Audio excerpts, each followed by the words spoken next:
Bersemangat, orang-orang Quraisy berlindung di tanah suci iaitu Mekah. Ketika itu Rasulullah SAW bersama-sama mereka. Selepas itu Qais berkata kepada musuhnya, kami tidak akan membiarkan darah Urwah mengalir tanpa pembelaan. Kita akan bertemu semula pada tahun hadapan di Ukas. Lalu mereka pulang ke negeri mereka dan mengapi-apikan semangat di antara mereka. Apabila tiba waktu yang dijanjikan, kabilah Qais mengumpulkan kekuatannya. Mereka dibantu oleh kabilah Thaqif dan selainnya. Quraisy juga mengumpulkan kekuatannya yang terdiri daripada kabilah Kina'ah dan Al-Habasyi, iaitu mereka dalam sekutu Quraisy. Ketua Bani Hashim ialah Al-Zubair bin Abdul Al-Muttalib. Dia dibantu oleh saudara-saudaranya iaitu Abu Talib, Hamzah, Al-Abbas dan anak saudaranya iaitu Nabi SAW. Bani Umayyah pula diketuai oleh Habr bin Umayyah. Dia mengetuai kekuatan Quraisy disebabkan kemuliaan dan usianya. Begitu juga dengan bani-bani lain yang terdapat di dalam kabilah Quraisy. Masing-masing mempunyai ketua. Selepas itu, peperangan meletus. Peperangan tersebut adalah peperangan yang paling dahsyat dalam kehidupan orang-orang Arab. Oleh kerana banyak kehormatan Mekah yang merupakan tempat suci di sisi orang-orang Arab dicerobohi di dalam peperangan tersebut, maka mereka menamakannya sebagai peperangan Fijar. Dalam peperangan tersebut, kabilah Qais hampir-hampir mengalami kekalahan. Sebahagian daripada kesekutunya telah mengaku kalah, tetapi keadaan tersebut dapat diselamatkan dengan kemunculan mereka yang mencadangkan supaya dimetrikan perjanjian damai. Perjanjian tersebut menyebut bahawa tentera yang terbunuh daripada kedua-dua belah pihak hendaklah dikira. Mana-mana kabilah mengalami kerugian jiwa yang lebih banyak, mereka hendaklah menerima pembayaran diat terhadap bilangan yang lebih. Dalam peperangan tersebut, kabilah Qais mengalami kerugian jiwa yang lebih banyak daripada kabilah Quraisy. Oleh itu mereka mengambil diat daripada Quraisy. Hab bin Umayyah berjanji akan membayarnya dan menyerahkan anaknya Abu Sufyan sebagai cagaran. Begitulah berakhirnya peperangan di kalangan orang-orang Arab yang pada kebiasaannya bermula dengan perkara-perkara kecil. Peristiwa seumpama itu terus berlaku sehingga Allah menyatukan hati-hati mereka dan menerangi kegelapan jahiliyah dengan tersebarnya cahaya Islam di kalangan mereka. Perjanjian Al-Fudul. Setelah peperangan Fijar tamat, orang-orang Quraisy diajak mengadakan perjanjian Al-Fudul. Perjanjian tersebut dimetrikan di rumah Abdullah bin Judan Al-Taimi, salah seorang pemusat Quraisy.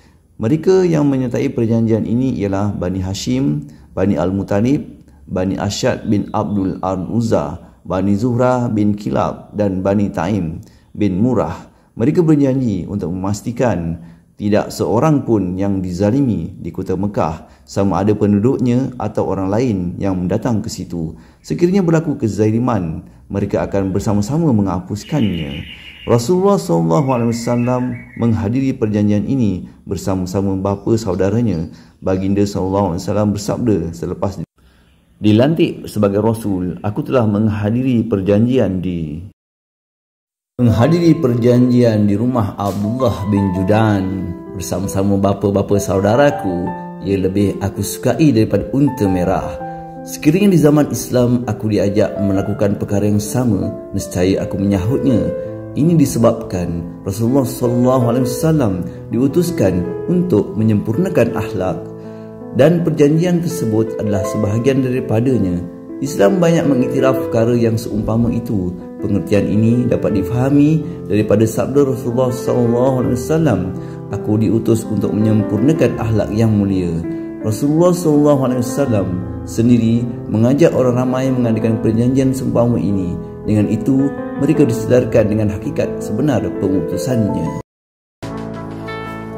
Perjalanan kali kedua ke Syam. Ketika usia Rasulullah SAW mencapai 25 tahun, baginda sekali lagi bermusafir ke Syam.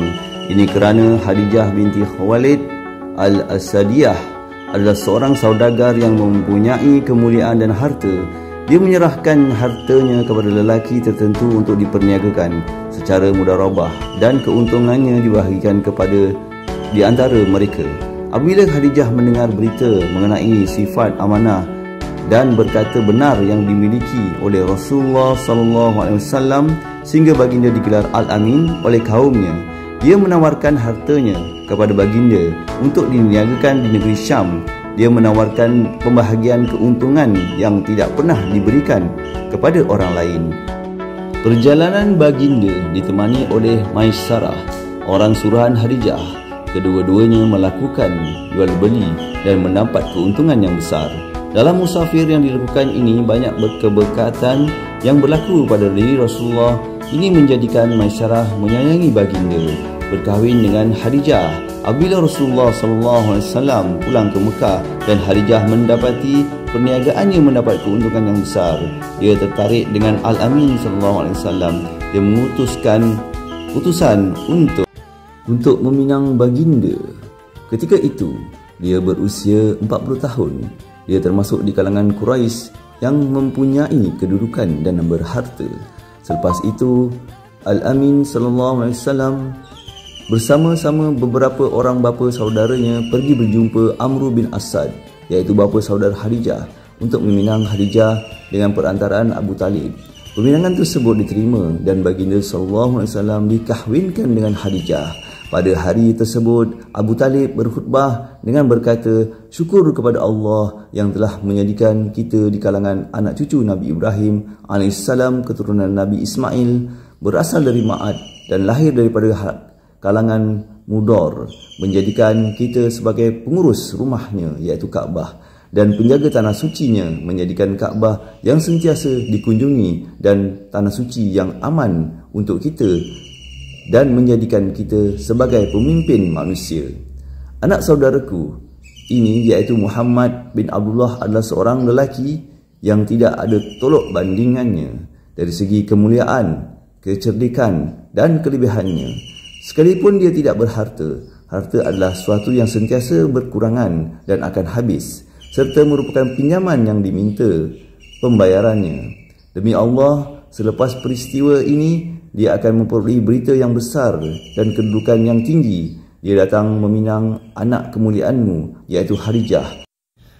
Dia telah mengemukakan mas kahwin sebanyak sekian. Dengan itu perkahwinan dilangsungkan. Sebelum perkahwinan ini, Khadijah pernah berkahwin dengan Abu Hala. Abu Hala telah meninggal dunia dan